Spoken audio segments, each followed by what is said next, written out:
ইন্ডিয়ার স্ট্যান্ড পয়েন্টটা খুব ক্লিয়ার যে বাংলাদেশের প্রাইম মিনিস্টারকে আমরা শেল্টার দিছি অন দ্য রিকোয়েস্ট অফ বাংলাদেশের আর্মি।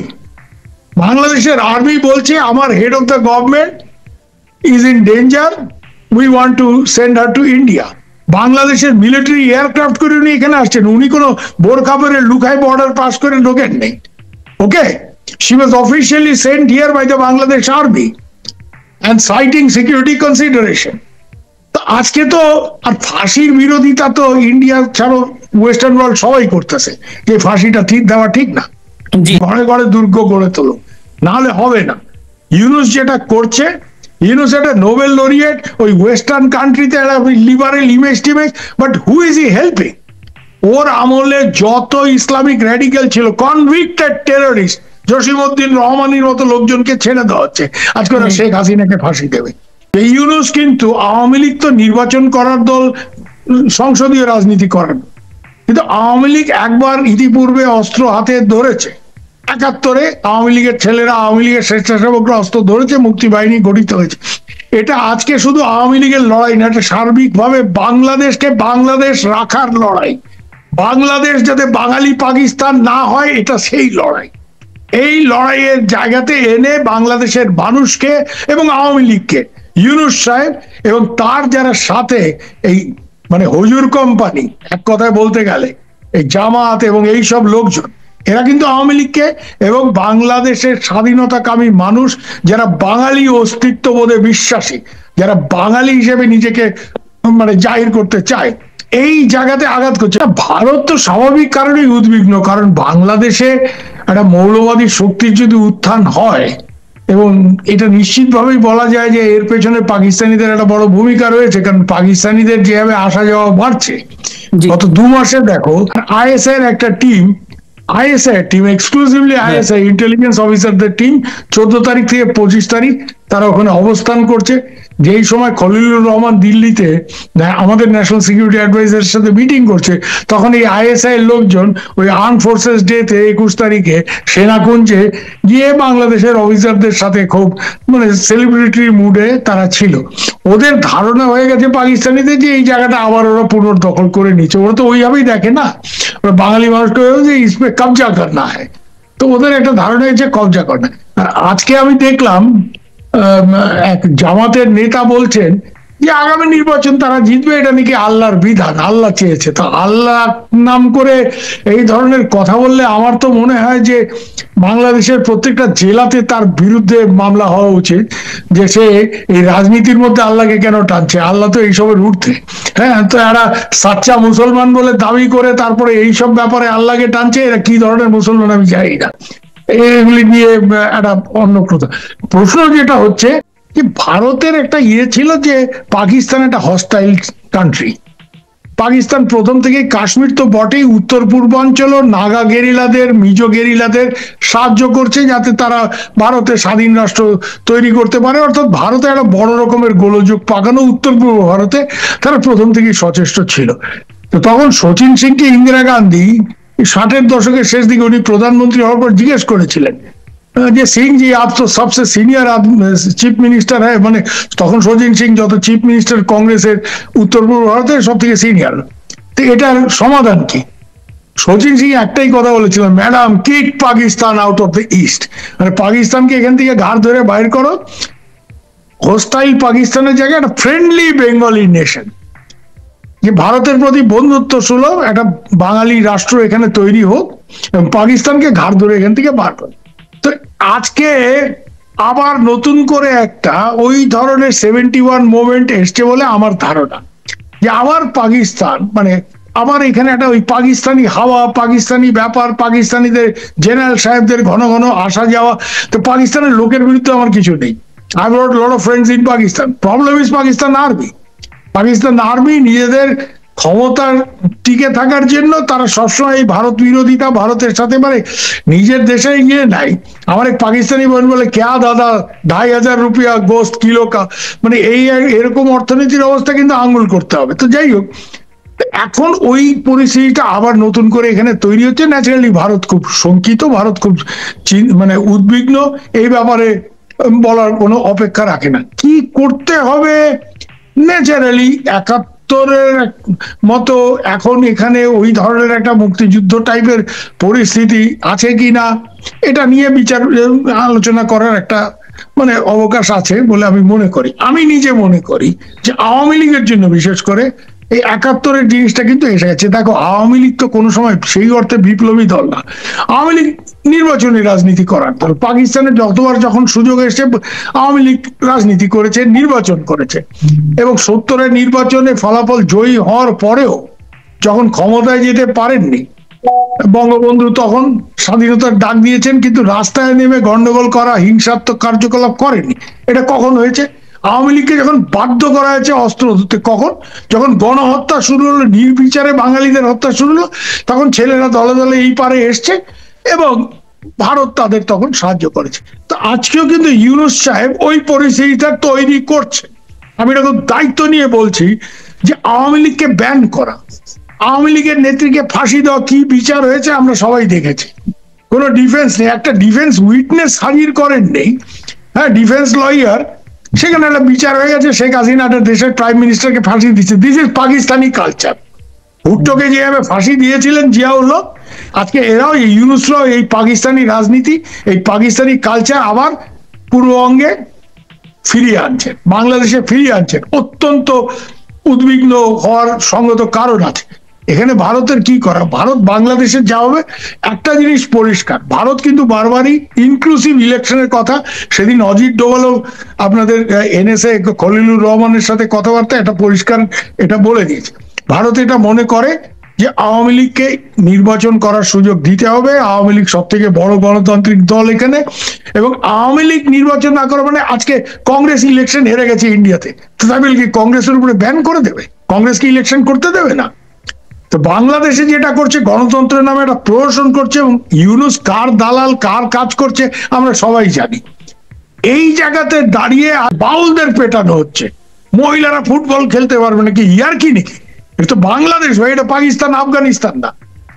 এই জায়গাতে মানুষকে রুখে দাঁড়াতেই হবে, এবং মানুষকে, আওয়ামী লীগকে তো বটেই, সাধারণ মানুষকে ওই বঙ্গবন্ধুর কথাই ফিরে যায়, ঘরে ঘরে দুর্গ গড়ে তোলো, নাহলে হবে না।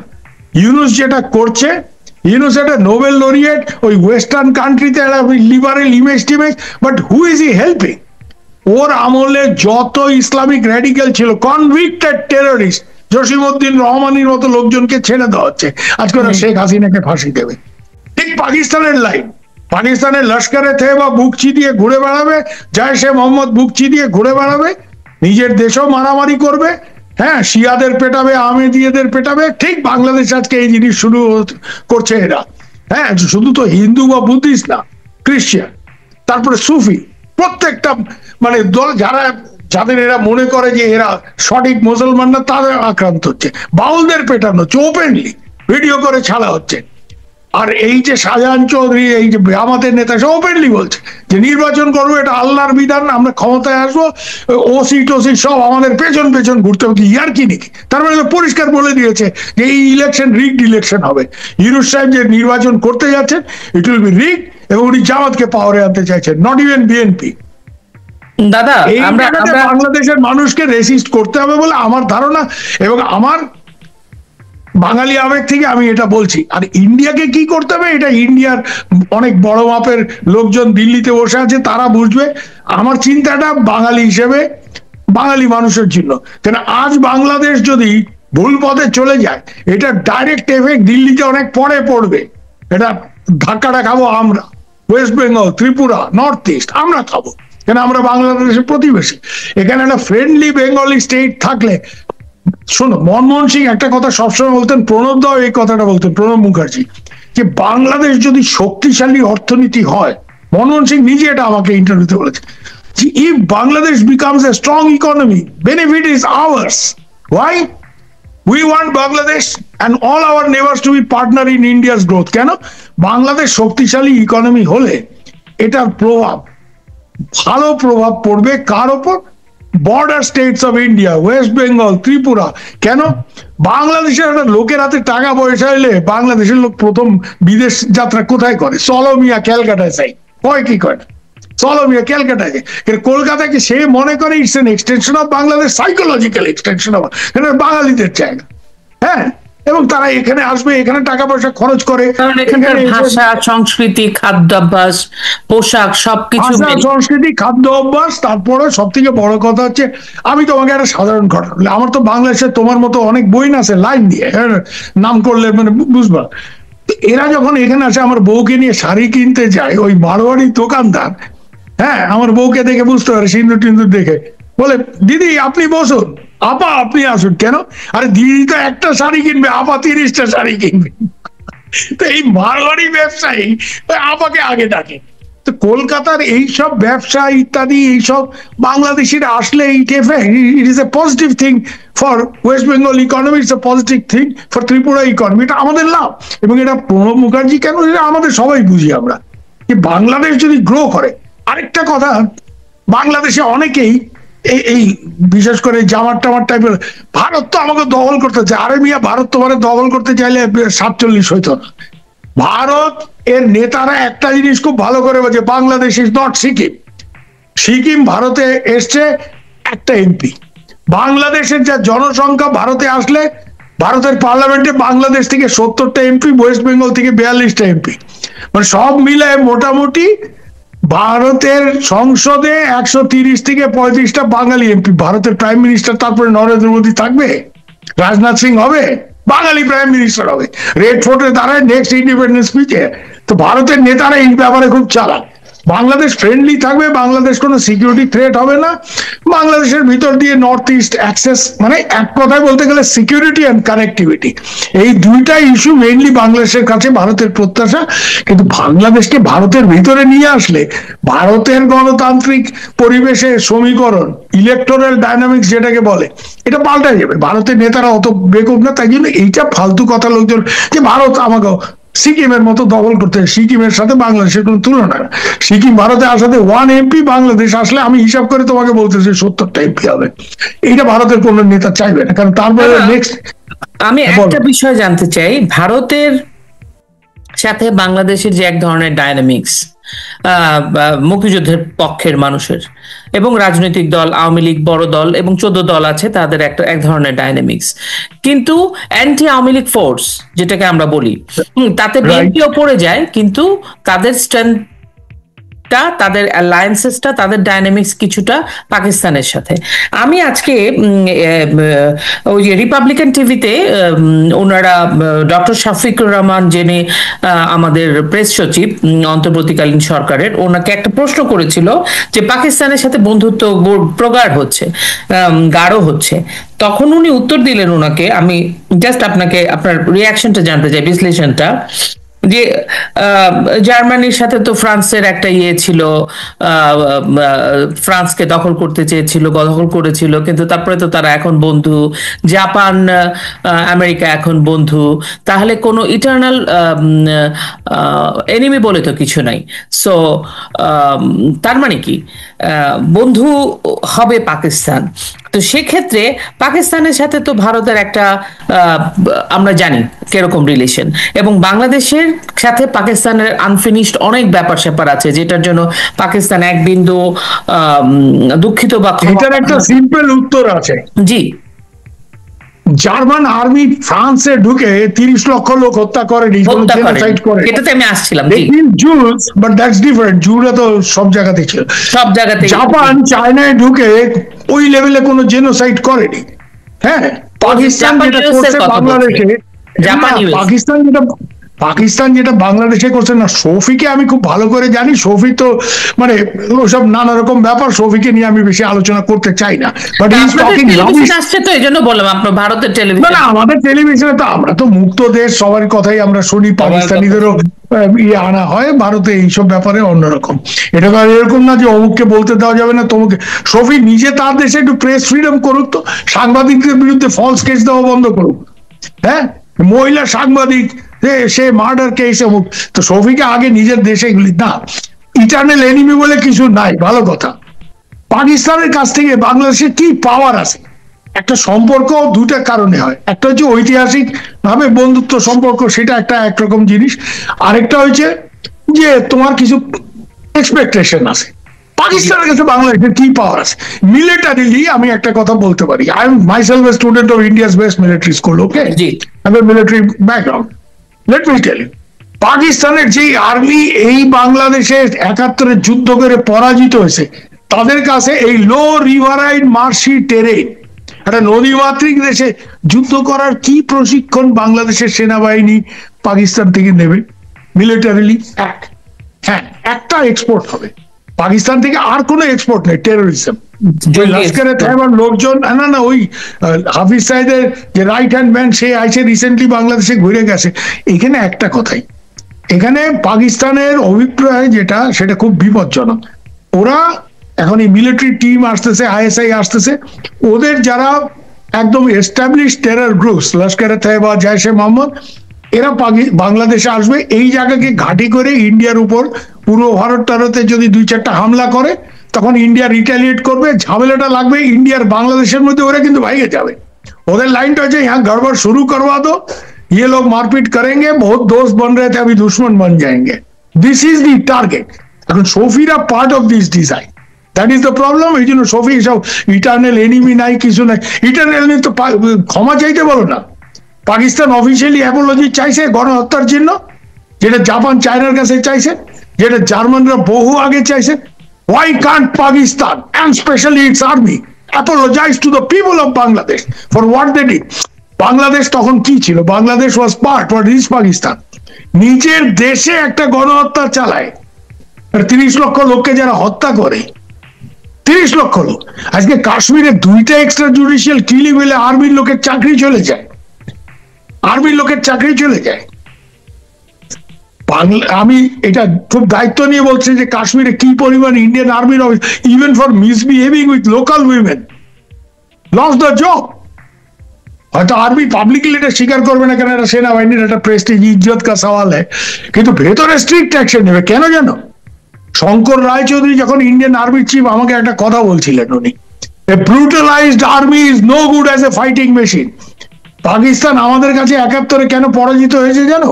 ওই 8 মাস মহিলা রেপ করেছে, সাধারণ লোককে হত্যা করেছে, যখন সত্যি সত্যি একটা বড় আর্মি ফেস করেছে 15 দিনের মধ্যে হাওয়া। Because it is a brutalized army, it's no good as a fighting machine. তো এগুলি পাকিস্তানিরা কোনো সময় বোঝে না। পাকিস্তান আর্মি এখন সারা ইন্ডিয়ার সাথে মারধরকে নিজেকে ফিল্ড মার্শাল ডিক্লেয়ার করে দিচ্ছে। পাকিস্তান তো আর্মি চালায়, ফৌজ সব চালাতে হয়। তো এখানে বাংলাদেশে যারা পাকিস্তানপন্থী লোকজন, হ্যাঁ, আজকে জামাত অনেক কথা বলছে, জামাত হঠাৎ করে তাদের মুখে মুক্তি, ভূতের মুখে রাম নাম বলে একটা কথা আছে না, তো ওরা 71-এ কি করেছে বাংলাদেশের people they know it, it's public memory. হ্যাঁ, আমি ওই দৈনিক সংগ্রামের একেবারে এক একটা করে মানে আইটেম, নিউজ আইটেম, যেগুলি কোনটা মতিউর রহমান নিজামী, কোনটা গোলাম আজম যাকে বলা হতো, এদেরকে কোট করে এরা মুক্তিযুদ্ধ বাঙালি সংগ্রামকে কি ভাষায় এরা বলেছে, এগুলি সবই it's all history, it's all in record. একটা প্রবলেম হচ্ছে যে এই জেনারেশন বাংলাদেশের, তারা এগুলি ইতিহাসের বই হয়তো পড়েছে, কিন্তু তারা তো চাক্ষুষ ভাবে সেটা অভিজ্ঞতা করেনি, তারা পাকিস্তান কি জিনিস জানে না।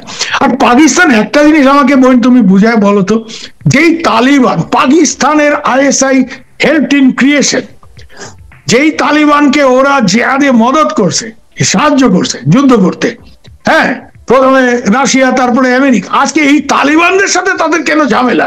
তারা তো তাদের লোক, তারা তো একেবারে ইসলামিক ঘরানার লোক। কেন? যে তালিবানরা যতই ইসলাম হোক, শোনো, ধর্ম দিয়ে না এই জিনিস হয় না। ধর্ম দিয়ে যদি সব হইতো, তাহলে এতগুলি ইউরোপিয়ান পাওয়ার, শফি মিয়াকে এটা বুঝাও যে তাহলে ফ্রান্স, জার্মানি, ইংল্যান্ড এরা নিজেদের মধ্যে 2টা বিশ্বযুদ্ধ কেন করছে? দে আর অল ক্রিশ্চিয়ানস। হ্যাঁ, ভারতের সাথে নেপালের কেন ঝামেলা হয়েছে? হিন্দু রাষ্ট্র নেপাল। তো এখানে পাকিস্তান থেকে বাংলাদেশ কেন বাইরে আসছে? ইরানের সাথে ইরাকের 8 বছর ধরে যুদ্ধ হয়েছে কেন? সেই ধর্ম দিয়ে সব হয় না। তো এখানে আফগানিস্তানে যারা ন্যাশনাল এলিমেন্টস, ন্যাশনালিস্ট এলিমেন্ট, ওদের একটা ব্যাপার আছে, ওরা ইসলাম যেমন সিরিয়াসলি করে, ওরা পশতুন ওয়ালিটাও সিরিয়াসলি করে, যেটা বাঙালি মুসলমান করে। 5 ওয়াক্ত নামাজ পড়লো, সে রবীন্দ্রনাথ করবে, সে রবীন্দ্রসঙ্গীত শুনবে, এইটাই তো, যে তার ভাষা সংস্কৃতিও সে ঠিক রাখবে, ধর্মও ঠিক রাখবে, দুইটাই ঠিক আছে। যারা পশতুন ওয়ালি করে, তারা কিন্তু এই পাকিস্তান যে ওদের ডমিনেট করার চেষ্টা করছে, পাকিস্তানের এগিয়ে চলে গেছে, আজকে রীতিমতো যুদ্ধ হইতেছে, মারামারি হইতেছে, পাকিস্তান এয়ারফোর্স গিয়ে কাবুলে বম্বিং করছে, তো পাকিস্তান ইজ লস্ট এভরিবডি। তো এই পাকিস্তান যারা আফগানিস্তান প্রতিবেশীর সাথে ঝামেলা, ভারতের কথা ছেড়ে দাও, তো তাদের সাথে শফি আর ইউনূস সাহেব নতুন করে কি গলাগুলি করে কি পাইতে যাইতেছেন এটা আল্লাহই জানে, স্বয়ং আল্লাহর উপরেই ছেড়ে দিলাম, আর কি বলবো। দাদা আসলে মানে খারাপ লাগে কি, আমাদের এই যে 16 ডিসেম্বর আসছে আমাদের বিজয় দিবস, গত বছরও প্যারেড হয়নি, এবছরও হবে না। একজন আমি মুক্তিযোদ্ধার সন্তান, আমার পরিবারের সবাই মুক্তিযুদ্ধে গেছে, সো যা হচ্ছে এখন বাংলাদেশে এগুলা, আপনার বন্ধু বান্ধবরা অনেকে আমারও বন্ধু, হারুন হাবিব তাবিব, তো আমি জানি মুক্তিযুদ্ধ ব্যাপারটা কি, এটা আমরাও অনুভব করি না, আমরা গিয়ে বন্দুক নিয়ে এখানে করি নাই, আর কি আমাদের জন্য কষ্ট হচ্ছে। মুক্তিযোদ্ধারা যেভাবে লাঞ্ছিত হচ্ছে, বঙ্গবন্ধুকে অপমানিত করা হচ্ছে, 32 নাম্বারকে গুড়িয়ে দেওয়া হচ্ছে, মানে আছে না যে মানুষ তো নিজের আত্মপরিচয় কিভাবে নষ্ট করতে আমরা কি প্রজন্ম আমি জানি না। দাদা আমি এখন একটু অন্য প্রসঙ্গে আসি, সেটা হচ্ছে সম্প্রতি তো শেখ হাসিনার একটা খুব সাজানো গোছানো মেটিকুলাসলি ডিজাইন একটা কোর্টের মধ্যে দিয়ে ওনার একটা রায় দিয়ে দিল, তারা ফাঁসি দিয়ে দিল। তো এটা নিয়ে তো আমি যেহেতু আমি যেহেতু একটা এইসব এইদিকে থাকি, সো আমি জানি যে মানে এখনো কথা হচ্ছে, বাট যখন রায়টা দিল 3-4 দিন একদম মিডিয়া সুনামি হয়ে গেল যে ওনাকে নিয়ে আলোচনা, ওনার রায়টা নিয়ে পৃথিবীর তামাম বড় বড় মিডিয়া হাউস গুলো এখনো চলছে, এবং প্রত্যেকেই প্রশ্নবিদ্ধ করেছে ডুও প্রসেস নিয়ে, অনেক কিছু নিয়ে। অ্যাবসেন্সিয়া তে ওনারা একটা রায় দিয়ে দিল, আসামি নাই। এগুলার পরেও ওনার রায়টা হলো, কিন্তু শেখ হাসিনা তো ভারতে। তো এখন একটা কথা উঠে আসছে যে ভারত কি এটা নিয়ে একটা চাপের মধ্যে আছে, এবং এই যে ভারতে আমাদের যে এনএসএ গেলেন, যে ন্যাশনাল সিকিউরিটি অ্যাডভাইজার খলিলুর রহমানের মধ্যে আবার গেলেন, ভারতে দেখা করে আসলো, তো জনমনে নানা ধরনের কল্পনা কথা চলছে। তো ভারত কি চাপে আছে? ভারতের ভূমিকাটা নিয়ে কি কিছু বলবো? কোনো চাপে টাপে নেই। আমি তোমাকে বলি, ভারতে একটা শেখ হাসিনা এবং আওয়ামী লীগের ব্যাপারে, বিশেষ করে শেখ হাসিনার ব্যাপারে একটা পলিটিক্যাল কনসেনসাস। সেদিন রায়টা হলো, তার পরের দিন তুমি ভারতের কাগজগুলি বা টিভি চ্যানেলগুলি যদি দেখো, তুমি দেখবে বিজেপি, কংগ্রেস, সিপিএম এবং ইভেন রিজিনাল পার্টিস, যারা ছোট ছোট আঞ্চলিক দল, ঠিক বাঙালি দল, হ্যাঁ, তারা কিন্তু প্রত্যেকেই এই রায়ের বিরোধিতা করেছে এবং পরিষ্কারভাবে বলেছে শেখ হাসিনাকে এইখানে ফেরত পাঠানো যাবে না। শেখ হাসিনা কিন্তু ভারতবর্ষের সবারই বইছি, নরেন্দ্র মোদীরও বইছি, রাহুল গান্ধীর তো আন্টি বলে না কি বলে যাই না, আর প্রণব মুখার্জি ছেলে মেয়েদের কাছে মাসি। শেখ হাসিনার ব্যাপারে একটা, হ্যাঁ মাসি, তো মাসি, তো ভারতে একটা কনসেনসাস আছে, শেখ হাসিনা আমাদের ফ্রেন্ড। আর ভারতের একটা ব্যাপার কি জানো, ভারত ঠিক চীন না। চীন শেখ হাসিনার সাথে ডিল করেছে, কিন্তু যেদিন Sheikh Hasina out of power, তারপর থেকে চীন শেখ হাসিনাকে চেনে না। শেখ হাসিনা কখনো ইউনুসকে ডাকছে, কখনো ডাকছে, কেন? ওরা যে পাওয়ারে আছে তার সাথে কমিউনিস্ট সাইকোলজি, যে somebody who is not capable of retaining power is not worth dealing with, তার সাথে ডিল করে না। ইন্ডিয়ার তো অন্য ব্যাপার, ইন্ডিয়া হচ্ছে হিস্ট্রি বাহিনী, আমার দোস্ত হ্যাঁ ও। আর আরেকটা ব্যাপার যেটা ভারতে, কিন্তু আমি তোমাকে একটা খবর দিতে পারি, ভারতে কিন্তু খুব দ্রুত ভারতের সুপ্রিম কোর্টে এই এক্সট্রাডিশন ট্রিটি যেটা আছে, যেটাকে দেখিয়ে বাংলাদেশ ওকে ফেরত চাইবে, তার কতগুলি ধারা আছে যেখানে পরিষ্কারই বলা হচ্ছে যে এই ধরনের কোনো বিচার প্রক্রিয়া ভিত্তি করে যদি প্রত্যর্পণ দাবি করা হয়, যেই বিচার প্রক্রিয়া পুরো রাজনৈতিক উদ্দেশ্য প্রণোদিত, তাহলে ভারত এটা দায়বদ্ধ না ওনাকে ফেরত পাঠানো। তো ভারতের আদালতে যদি কাল পরশু একটা মামলা হয় এইভাবে, এবং মামলা হয়তো বাংলাদেশে এখন তো ফরেন লয়ার এসব আমাদের এখানে কেস করতে হবে, যদি বাংলাদেশের কোনো উকিল শেখ হাসিনার পক্ষে এখানে দাঁড়ান, বা আমি সেটা শুনেছি ভারতের কোন একজন উকিল, কি নামটা আমি ভুলে যাচ্ছি এই মুহূর্তে, এটা দাঁড়াবে, এটা ঠিক করেছে। they will go to the court and they will মানে ট্রাই, মানে কোর্ট যাতে শেখ হাসিনার প্রত্যার্পণের বিরুদ্ধে উপরে প্রথম ইনজাংশন, পরে মানে এটার এগেইনস্টে জাজমেন্ট দেয়।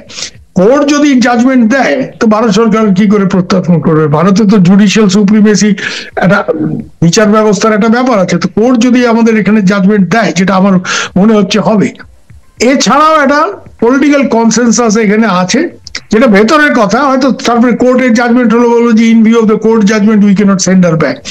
কিন্তু ভারতে মোটামুটি there is a political consensus बहन जी को वापस नहीं भेजेंगे। এটা তার মানে আপনি বলছেন যে কিন্তু দু একদিনের মধ্যে কোর্টে একটা কেসও হতে পারে, ভারতীয় কোনো আইনজীবী বা বাংলাদেশের কোনো আইনজীবী অন বিহাফ অফ, মানে in support of Sheikh Hasina, ওনারা একটা করতে পারে যেন এই প্রত্যাপনটা কেন এটা। আমার মনে হচ্ছে কেসটা এই ধরনের যে বাংলাদেশে যে মানে জাজমেন্টটা হয়েছে, এটা প্রথম তো হচ্ছে বাংলাদেশকে অফিসিয়ালি একটা এক্সট্রাডিকশনের ডিমান্ড করতে এবং সেখানে certified copy of the judgement দিতে হবে।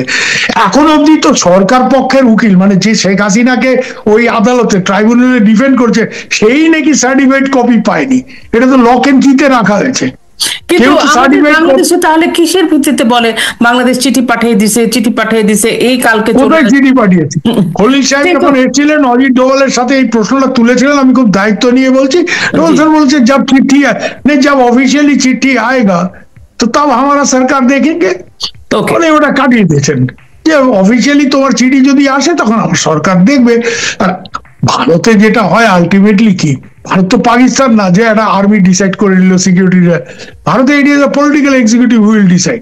তো এটা নিয়ে cabinet committee on external affairs এর মিটিং হবে, অল পার্টি মিটিংও হবে এখানে, কারণ এখানে একটা অল পার্টি ব্যাপার আছে।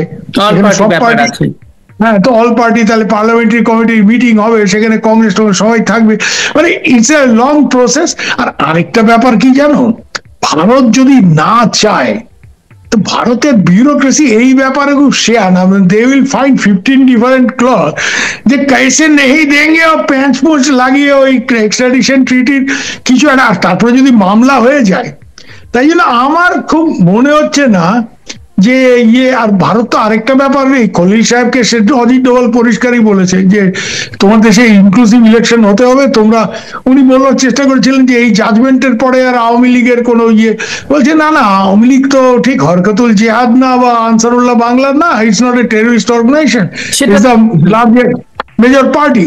তো আওয়ামী লীগকে তোমরা ইলেকশন থেকে বাদ দিয়ে রাখলে কি করে হবে? আর এখানে তোমাকে আরেকটা কথা আমি বলি, আমেরিকানরা এক সময় এই লজিকটা খুব দিত, বা ওয়েস্টার্ন ওয়ার্ল্ডের যারা এই সব বাংলাদেশে অ্যান্টি আওয়ামী লীগ ফোর্সের এই টমিক অ্যাডভেন্ট টাইপের লোকজন, যে জামাতকে দিয়ে নিষিদ্ধ করা হচ্ছে, যখন এই তানিয়া আমির ওই কেসটা মুভ করলো যে এটা ঠিক হচ্ছে না, কেন জামাত ইজ এ মডারেট ইসলামিক দল, জামাতকে যদি ব্যান করা হয় তাহলে জামাতের লোকজন সব হাতে অস্ত্র ধরবে, জেহাদি হয়ে যাবে।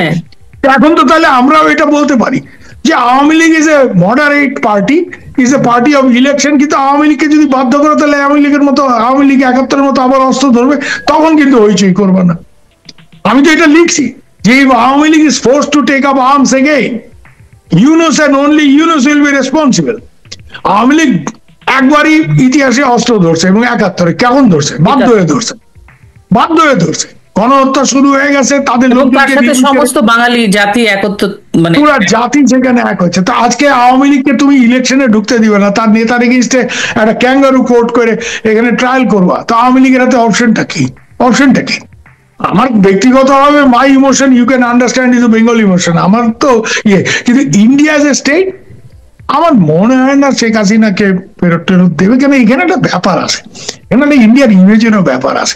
ইন্ডিয়া যাকে বন্ধু বলে মনে করছে তাকে ইন্ডিয়া শেল্টার দিছে। আমাকে একজন খুব সিনিয়র লোক বলছে, খুব সিনিয়র লোক, আমি নাম করতে চাই না because he does not want to be quoted, যে अगर हम बहन जी को रखना नहीं चाहते तो एक्सेप्ट भी नहीं करते, তাহলে তো ওনাকে ওই সময় আমরা শেল্টারই দিতাম। বাংলাদেশে